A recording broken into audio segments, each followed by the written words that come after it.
பார்த்து வருகிறோம். தாவேக பெண் நிர்வாகி மீது தாக்குதல் நடத்தப்பட்டிருக்கிறது. இது தொடர்பான விவரங்களுக்கு இணைகிறார் எமது செய்தியாளர் முரளி. அவரிடம் பேசலாம். சென்னை திருவல்லிக்கேணியில் தாவேக மகளிர் நிர்வாகியை தாக்கியிருப்பதாக ஒரு அண்மை செய்தியை பார்த்து வருகிறோம். இது தொடர்பான விவரங்களை நீங்க வழங்கலாம் முரளி. வணக்கம். சென்னை திருவல்லிக்கேணி பகுதியில் தமிழக வெற்றி கழகத்தை சேர்ந்த பெண் நிர்வாகி மீது அதே பகுதியில் வசிக்கக்கூடிய நபர்கள் தாக்குதல் நடத்தியிருக்கிறார்கள். இது தொடர்பான சிசிடிவி காட்சிகள் தற்பொழுது வெளியாகி இருக்கிறது.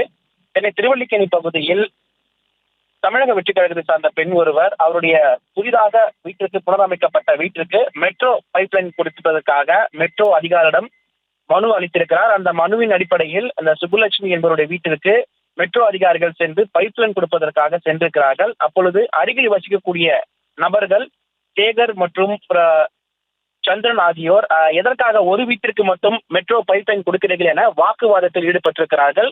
அப்பொழுது இரு தரப்பினரும் மாறி மாறி கற்களால் ஒருவர் தாக்கியிருக்கிறார்கள்.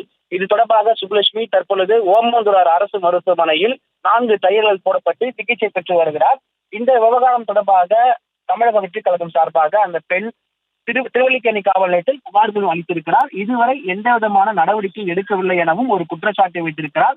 இந்த விவகாரம் தொடர்பாக தற்பொழுது காவல்துறையினர் விசாரணை மேற்கொண்டு வருகிறார்கள்.